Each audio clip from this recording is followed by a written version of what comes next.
Thank you very much. Welcome once again to everyone here. I promise you guys this won't take long because I've already told my guys that we are going to be having just one question each for each of them. So please bear with us. This won't take very long, I promise you. So the future of payments in Africa. Joining me on the stage for this panel session will be some big mass quiz. Let me put it that way. So first, panelists will be calling. I hope they are here. Please, if you are here, start coming to the stage. Ogochukwu Ume Okafo, who is the Director of Product Management at Yellow Card. Please, round of applause for her. She fine well. Her face show, her shoes shine. Welcome, ma'am.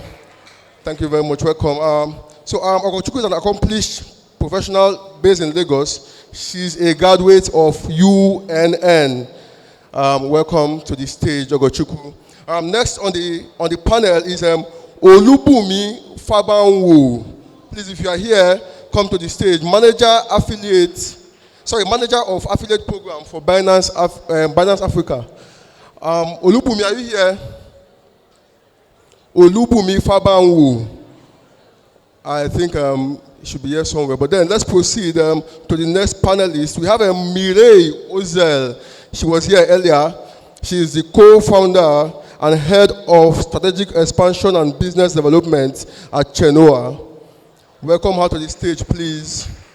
Thank you very much. Thank you very much. And last on my list is Etienne Okeke. Etienne Okeke, are you here? Etienne Okeke, please, a round of applause for him. He is coming from the back. He is the CEO / product and co-founder of BitBatter. He's a former lead blockchain engineer with an impressive track record at Sterling Bank PLC, where he demonstrated remarkable expertise in blockchain technology. Welcome, Etienne. These are the three guys here. Olubumi is not here yet, so maybe I could just email your own questions, give them. So for this session, please, I would require one of the microphones here. Thank you. Okay. Thank you. Okay, there's one there. Okay, thank you very much. I can see it's so I'll be down here to moderate because this session is very important for everybody involved because it's the future of payments in Africa. And I know that a lot of people here use OPay, you use PalmPay, you use crypto and everything. So now it's going to be like we are going to be dealing with the facts. Okay, straight up questions. My first question will go to Ogochukwu. Yes. So there has been a lot of talk about crypto being the future of payment. I mean, we've all heard that several times. Crypto, the future of payment. My question is very simple and straightforward. Are cryptos still the future of payments in Africa? And give us the reason why. Okay, hi everyone. It's nice to be here, and it's an honor to be here. This is my first time in Technext conference, and yeah. So going straight to your question, is crypto the future of payments? Yes, it is. One main reason I would say that is crypto. It's one payment method, I would say, that brings everybody globally together in the sense that whether I'm in the US or in Australia or in Nigeria, Bitcoin is Bitcoin. If I send you Bitcoin and you're in Europe, it doesn't change from Bitcoin to Bitcoin in another currency. So it's like a global currency that enables everyone to trade seamlessly.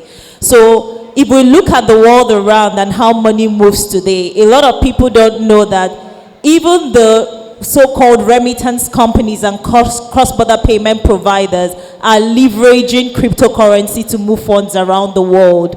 And because first of all, it is convenient, it is seamless, it is instant or near real time, right? So yes, it is the currency of the future, in case we don't know. When I sit down to think about cryptocurrency and how much we have accomplished as Yellow Card with cryptocurrency, it really blows my mind because I've seen people make payments. Like, I don't have any way to move money outside Nigeria, but I have this vendor in the US and I can move cryptocurrency to this vendor and automatically I make a purchase, as against having to layer in on all the providers, cross-border payment providers we have today. So that's one way and one use case I believe that cryptocurrency has gone ahead to solve a lot of problems that we have today. So yes, the answer is it is the future of payments. Thank you very much, Amagochuku, for that. I guess you will enjoy that response, Abby. So my next question goes to you, Mile. Yes. So I have payments versus investment. To us here in Africa, crypto is more like, for us, it's an investment instrument more than a payment infrastructure, really. Because, most of us here are into crypto because we want to buy crypto and sell and make money. Yep. So it's not really for us. So when we say payment infrastructure, for us, it's like for us to pay ourselves, not for us to use it for payments. So my question is very, very straightforward, okay? So it would be nice if things change. Explain to us in very simple terms why the average crypto person should see cryptos in Africa as more of a payment infrastructure than an investment instrument. Sure. Hello everyone again. So as you say, I think the first use case for countries like developing countries, like Egypt, Turkey, Nigeria, Ghana, because there's an inflation problem, there's a currency devaluation problem. I think the first pain point is to store value and to store wealth. That's why it's starting with investment, in my opinion. So, of course, crypto is enabling many things like international transfers is another pain point, another use case which has already been adopted. But storing value is also very important as of today. I think it will also expand to other use cases, like you say, to payments, for sure. But it can take some time because for payments, you also need to enable the merchant side of things, like the online merchants, the offline merchants. So if we can also start to adopt the infrastructure to make this happen, then I think it will for sure create adoption on the payment side as well. Because also, for example, how the flow of funds are happening, we are working, we are earning a salary, we need to store this salary or the income we are getting. And the next step is to send to other people and also spend it. I think we just started with the first very needed use cases, and for sure the next will come, in my opinion. Thank you very much for that very robust answer. Next question is for you, Etienne. Thank you for being here. So let's talk about Nigeria's central bank digital currency. That is the e-naira. Okay. I'm sure if you ask a lot of people here about the e-naira, I don't know whether if there's anybody here who has used e-naira before. Please, have you used e-naira before? No. People here are saying yes. People here are saying no. So it just tells you the dichotomy. But most people haven't used them. Most people are not enthusiastic about them, and that is a fact of the matter. So sadly, they won't be able to fly here in the country. So can you talk us through what the problems are, and if there is really any hope that these CBDCs will ever be accepted by these good people? Okay, good afternoon everyone. First, I would like to place a disclaimer because this is government property now, right? And I wasn't also on the e-naira team that developed the project, but to a large extent I understand the technology, and I also have some background in that space, right? So when you talk about money, when you talk about be it e-naira, be it stablecoin, be it crypto asset, or different form of currencies, right? They come with a specific set of characteristics. So before we talk about e-naira, maybe we can talk about some stable coins like USDT, USDC, whatever you have as stable coins, right? These are just tokenized cash. But the difference is that this time around is a little bit, or it's a lot more decentralized, right? But when you talk about CBDCs like e-naira or several you have around the world, this time around it's a lot more centralized, but it's still running on the decentralized technology infrastructure or technology, like blockchain technology and the likes, right? So the e-naira itself is supposed to have some characteristics, which the CBN is still trying to harness the benefit of those characteristics, right? In as much as we are not using the e-naira on the retail side, it doesn't mean that people are not using it. Most of the users currently now are wholesalers, big merchants, people who move volume on it. So the numbers you see online, I guess they are right, because those numbers can be moved by very few people. But in general, when you see World Bank complaining about the e-naira wallets not being activated and all that, they might be right, because the retail side is not really pushing right now, right? So a couple of things. The naira in itself, we as Nigerians really don't flow that much with the naira. People who prefer the foreign currencies, the dollar and all that.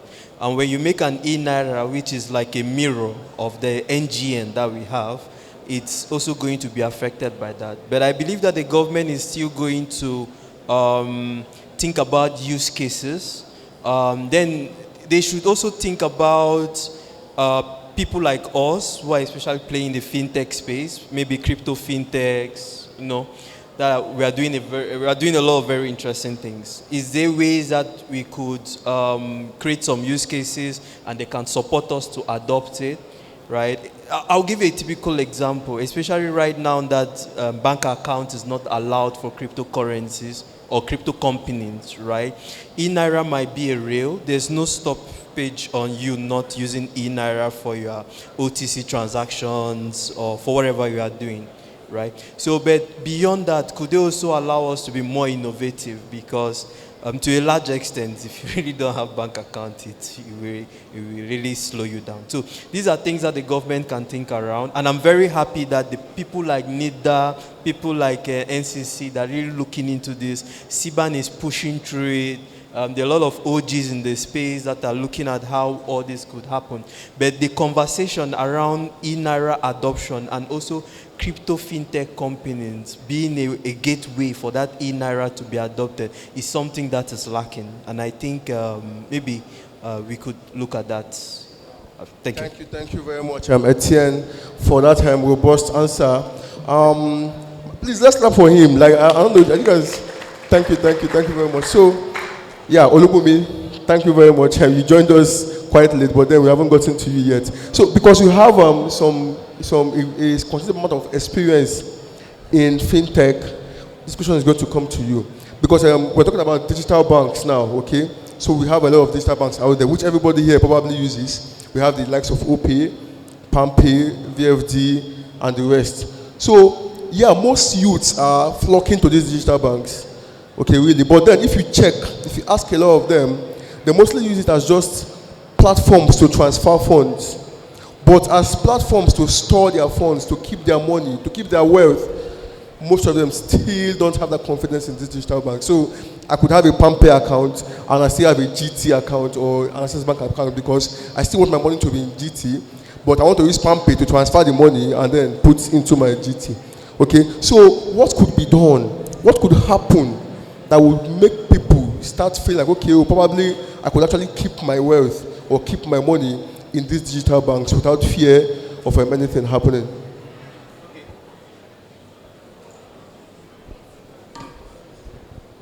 Hi, everybody. Hello, everybody. I don't know, your question seems to be very long. I don't know if my answer is going to be long. All right, just so I know my audience, before I go to your answer, how many of us have crypto wallets? If you've ever opened a crypto wallet before, I want to do giveaway. How many of us have? I'm not doing giveaway. All right, so I think that's 40% of people have crypto wallets. How many of us have digital bank accounts? Like OPay, I don't want to do any adverts. OPay and the rest. Oh, fantastic. So I think the first thing we are going to ask ourselves is, why exactly am I not saving my money with a digital bank? And for me, the reason why I don't do that is because first, the currency itself is facing inflation, like she mentioned. So if you bought something for 10,000 naira a month ago, would it still be 10,000 naira today? Fantastic. And that's a simple explanation for what inflation is. And even if I want to save my 10,000 naira, I want to save it where I can go and break a table or break somebody's head if anything happens to my money. But do you have places like that with digital banks? No, you don't. And they actually do not need it. But this is, it's not a character flaw, but this is how Africans are generally. So we want to go somewhere and be able to say, what happened to my money? You know, you want to talk to an individual. And that's also one of the challenges we've had with cryptocurrency too. So when I go out and I speak about crypto and all these things, and elderly people especially, they will ask you, if anything happens to my money, who do I complain to? And I'm like, oh, don't worry, there's a bot, there's a service online. It's like, so I have to log on to go and be talking, so I can't go anywhere. You know, so that physical location space, that kind of thing, is something that may be keeping us back, but it's also very understandable. So to be able to move past something like this, you have to ensure that, I think, I'm not a customer service person, but I think maybe we can do better with customer service, especially the digital platforms. You can do more with your customer service, how quickly you're able to resolve complaints. Because if you look at what the big banks, that's the regular banks have, is that they have a physical space. Even when some of them, their customer service is terrible, you know, they are still able to resolve people's problems. It doesn't matter what time. So I used to work with GT Bank, and there was a time an individual came to the bank. I think he had a POS error of, I think, about 8,000 naira. And that person came, the number of times I counted, he came 4 times within 4 weeks. And we kept telling him, 21 working days, 14 working days, you know, but he kept coming back. But the day that he was going to come back last, he said that if he does not receive his money today, he's going to break our heads once we are stepping out of the banks. Everybody started calling, please, can you solve this thing? Is neat, this one is, solve it immediately. Just return this guy's money, I don't want problems. Because we're seeing people standing in front of the bank, ready for us. So you get that kind of thing. And apart from customer service, we can also do more to educate people. So how does the regular person know that I can also save money and get interest on my savings if I store it on your platform? So those education, and localize the education, you know, so that the average individual, the average Nigerian can easily understand. Yeah, I don't know if I answered your question. Thank you very much. That was a very good answer. Yeah, like I promised, please, just because of time, just one question each. But if we could take questions from the audience, 1 or 2. Okay, we have the lady 1. The far left 2. Please, let's start with that guy that's closest to you. Okay. Yeah, question. Please, your question and who you would like to respond, if there's anybody who wish to respond.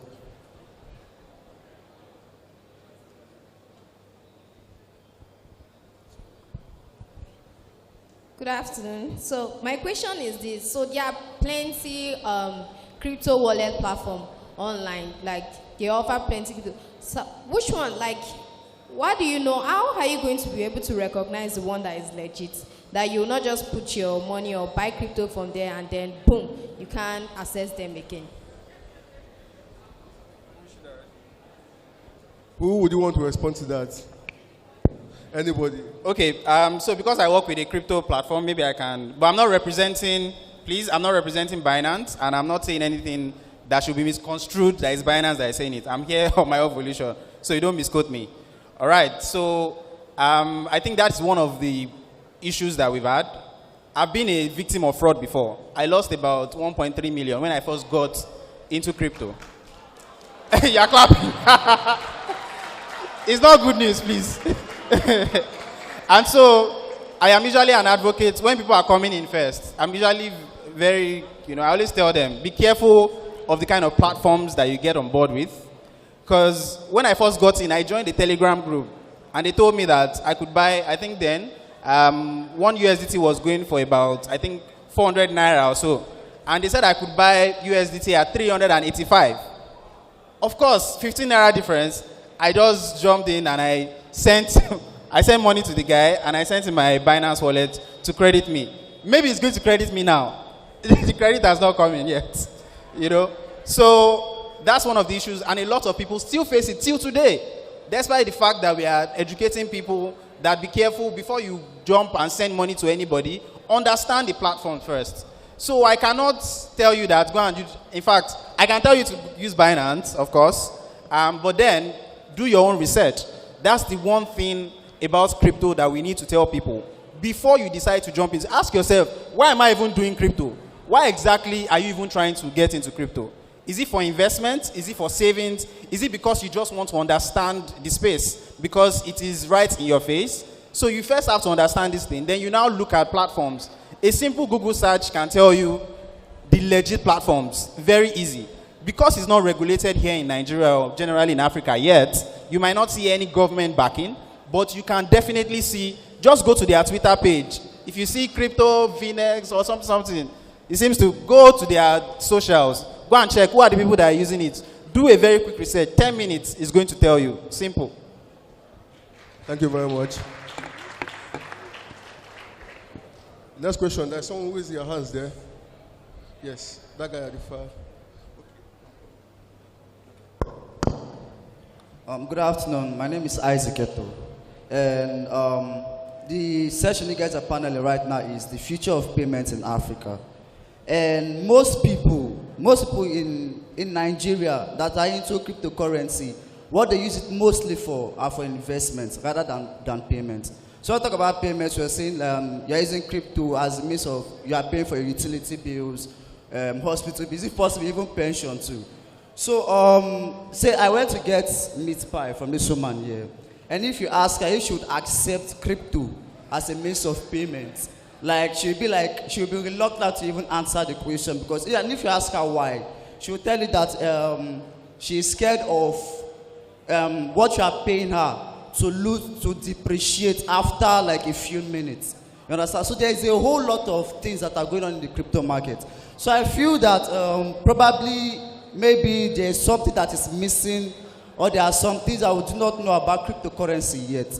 So if you guys can share more light to make us understand like what it is that we are missing, you know, to actually like grab crypto as the future means of payment, I really appreciate it. Okay, let me take that. Okay, I think the major problem is around education. People in Africa haven't gotten to the stage of trusting cryptocurrency. So a lot of people are still very paranoid about cryptocurrency, accepting payments. You know, for some people, it still seems like a mystery. So what we are even trying to do as Yellow Card is to go out there and educate people around cryptocurrency. Get them to understand that it's not as complicated as you think. It's not some rocket science up there that, you know, nobody really wants to delve into. You know, the way we operate in Africa, everybody wants their money at hand. Like, I want to see my money. I want to see it in Naira or CDs or whatever currency it is. So I think one of the ways we can solve this is still futuristic. It won't be in the next 5 years, to be honest, but I see it coming soon. Maybe in the next 10 years, it will gain a lot more traction because I've seen more people than not get into the crypto space as we start to like educate people around crypto, get them to understand that it's not a big deal, right? There's so many benefits to cryptocurrency. Countries like South Africa, I hear about Luno and Vala, you know, that partnering and all to start accepting payments, you know. So it's actually coming up. Yeah, it's coming up very soon, very quickly. But there's still a lot of education to be done. There's still a lot of education. People need to like understand what this whole concept is all about before it gets to the malam there. Currently now, the malams at least in my area collect transfers as against before where they'll say, oh no, we don't want transfer. So we're making baby steps towards digitizing the entire Africa, but it's going to still be a while. You know, but I think it's more around education, persistent, getting people to understand the concept, the use case, the benefits. That is what will actually push it to the forefront in the near future. Thank you. Guys, let me quickly contribute to what she said about we Africans or Nigerians seeing crypto as investment instead of a means of payment. Several things. We have lived thousands of years using different mode of payment. And right now, I will say this generation grew up with the normal fiat, right? But in as much as we are moving from fiat to crypto, or we are going to have a mix of both in future, right now we have a mix of both, right? I will tell you something I always tell everybody. We are going to do two things. One is education, like she said. We are going to try our best to keep educating people, and we also encourage people to educate others. For example, in recent times, I was in Singapore last 2 weeks, and I was in a cab. I entered a cab, and the guy asked me, what am I doing in Singapore? I said, I came because of blockchain and crypto and all that, this. He said, yeah, some guys also entered his car the other day, and they were trying to preach crypto to him. That they told him to do DCA, that he should buy every month as much as he can and stuff like that. So I was very impressed. So ever since then, since I came back to Nigeria, every cab I enter, when I meet people, I always tell them, do you buy crypto every month? Have you bought Bitcoin before? Why don't you try? Buy one. Go to so and so platform and buy some. So I think that thing of education is something each and every one of us should do. Then the second part of it is that us who are builders, right, we should keep innovating on our products. Do we even build products that allow people receive crypto? There are some people who don't want to receive crypto. They just want to stay on their fiat, right? Do we enable them to receive, or do we receive that crypto on their behalf and convert it to fiat in real time for them, right? So it goes beyond that person being or wanting to receive crypto, right? So we as builders, we should continue building things that are usable, things that are very simple, and things that the general public can relate with. So those are just the two fronts I come with. The thing about, we live in Nigeria, we live in Africa, there's a certain demographic, purchasing power is very low, disposable income is not so available right now. But I'll still tell you that we can still make people understand that crypto goes beyond just investment, and it can be a means of payment. Thank you. Yes, so just in addition, fantastic. I think it's a very interesting question. So the reason why that person is not going to collect crypto is because she doesn't understand crypto, which is where the education part comes in. The other part to it is institutional adoption. So before you can say that an initiative has actually gained ground, it has to be adopted by institutions, so such as SMEs. So she's running a business, and you want to send her crypto. But idea is that crypto fluctuates, because does it fluctuate or not? Yes or no? That's wrong, because even crypto, you have stable coins. So you can send her USDT, and she has no idea that she's even going to hedge against inflation. So rather than pay her 500 naira, you are going to pay her how much? 50 cents, because $1 is equal to how much now? You know that one now. So, there needs to be institutional adoption. And little by little, by the time we are educating businesses, we also ensure that policies are getting into place where these businesses can easily receive cryptocurrency. And if you want, you can receive it in stable coins. So there are platforms like Binance Pay that allow somebody like her to be able to receive cryptocurrency. I went to Nairobi some months ago, and I spent cryptocurrency for 8 days. I promise you. I spent from my Binance wallet. I did not withdraw any money. Okay, I tried to withdraw. I used my card to withdraw it just to test the Kenyan shillings that I can withdraw. But yes, I spent crypto all through, USDT all through. And it's shocking here in Africa. So it's obvious that by the time more people like her understand that you can actually receive dollars, you don't even have to go and open dollar account in any bank. You can receive your dollars in whatever wallet that you want, and you can easily off-ramp it through P2P to Naira. It becomes easier. So education, fantastic. Institutional adoption to both of them go hand in hand. Thank you.